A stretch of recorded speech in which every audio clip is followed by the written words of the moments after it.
I think the number one focus in Malinois needs to be good temperament, and good temperament. Because a dog with good temperament, you can breed that good temperament and work towards, for example, a better head or a better front. But decide what your priorities are in breeding and what are you really breeding for? Do you know enough about your breed to say, I want to improve this or I don't want to lose this?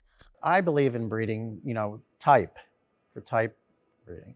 And, I just think if you breed for a certain type, if you breed good dogs to good dogs, in the end, it's gonna work, I don't care how good the pedigree is, but if the dogs aren't good, you have to breed for the actual animal. So not for wishful thinking. The qualities I look for in a stud dog are, I do want the dog to be well bred. I want the dog to have good health. I want the dog to have good temperament. I want the dog to have some qualities in excess that he can spare and pass on to his progeny. I want the dog to be a good mover. I want that dog to be a good show dog. I want that dog to enjoy being around people. I want the dog to have, the qualities that the standard lays out, but a little bit extra, And I think those are the dogs that make your best stud dogs. They have to have some strength and some stamina, and that's what I look for. I like to line breed. I have not done any inbreeding. It seems too close to me. I was never brave enough to do that. I know other people have done it and been successful, but it didn't seem right for me. But I do line breed. I want to have my gene pool a little smaller. Outcrosses, you just get a whole mixed bag of things and you're not nailing down any characteristics. So for me, line breeding has worked the best. I did a niece to uncle breeding to get my first dog that won the first national. The niece was from an outcross.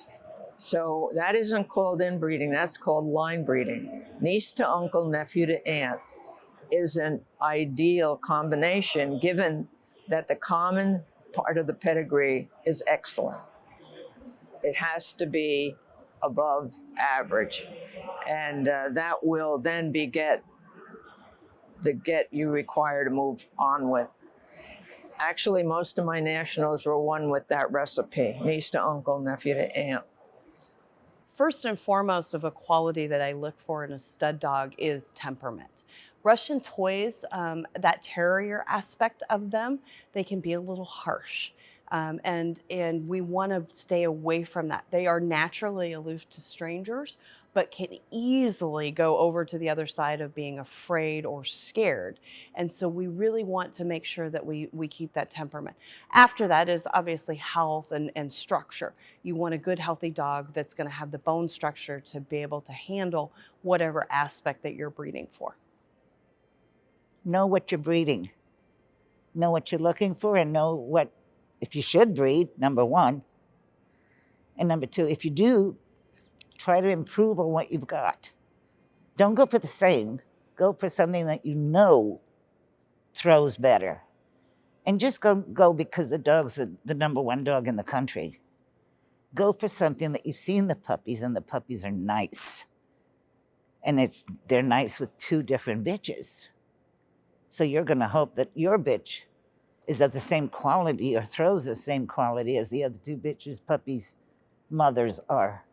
Doing outcrosses, you can get things that you didn't see.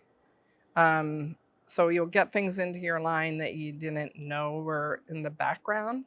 So I think it's a little riskier to do that. But sometimes you need to reach out and bring a little bit new blood in.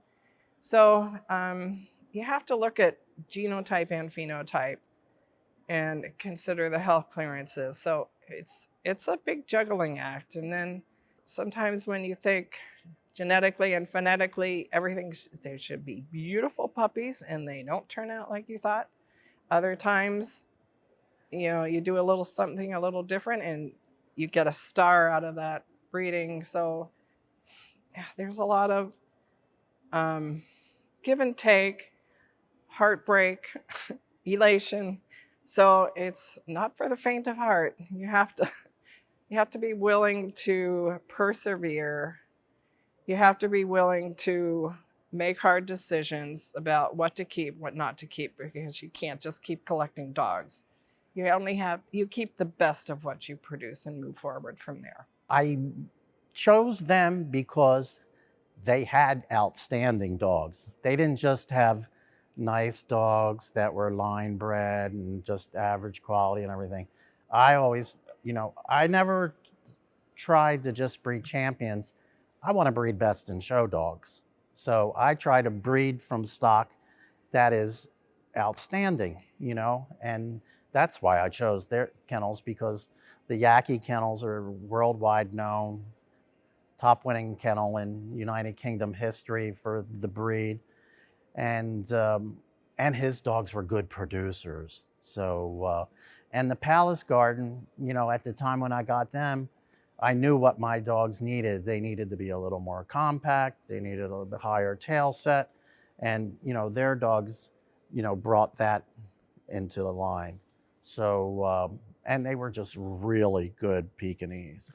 So that's how I chose them, because I thought they had outstanding qualities that we hope to incorporate.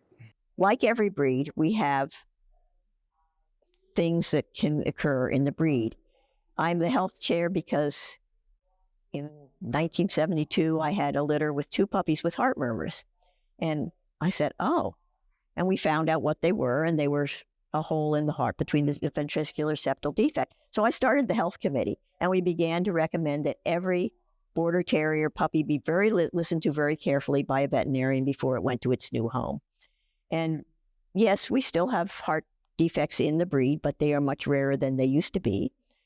So when I think about aspirations as a future breeder, and I have just bred my first litter, the absolute most important things are the health and making sure that we have health that's being passed and preserved from generation to generation. And that was certainly my first key priority. Health paralleled with temperament. And then beyond that, the breed standard is our guide, and working with other breeders to sort of understand that there's no perfect dog. And every dog has some things that need to be improved, and looking at Lhasa Apsos as a package and not identifying horns or halos and things that are, overly wrong or overly right, and really trying to look at it from a balanced perspective and using stud dogs and cooperating with other breeders for which ultimately you believe that the product of the next generation is going to improve and be key to the preservation of Lhasa Apsos. As lofty as those aspirations are, that is what I'm aspiring to do, and that's my encouragement for other new breeders, and that's my encouragement for breeders that are very experienced to meet the new people where they are and keep that in mind as your focus. Mentor and understand the pedigrees of dogs that are outside of your immediate kind of range of knowledge, field of vision, and always try to go for breeding to dogs that may not be yours, maybe somebody else's, and really kind of stretch yourself a little bit in terms of what you're willing to do. Because you're always trying to breed a better dog. It might not be the one that's closest to you. So have an open mind about other people's dogs. I'd like to keep the breed as is. I like to improve on the structure. We have a long way to go. We have lots of bad fronts and rears. Definitely needs improvement there, but I definitely like to keep the looks and the temperament of this breed. I would not want to have anything change on that nice, easygoing, friendly personality, which gets along with anything and everybody.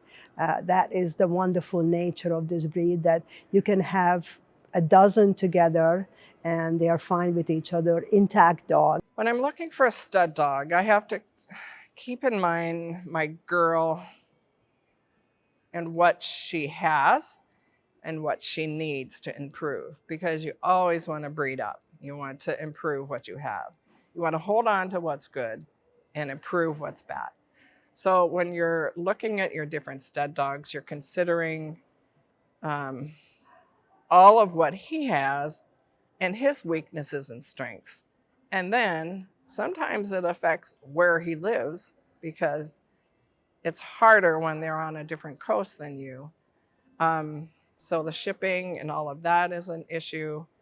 But you also have to balance good and bad of both and try to, get the best of both worlds. And health clearances, you don't want to drag yourself down with any kind of health issues that you can't move forward with.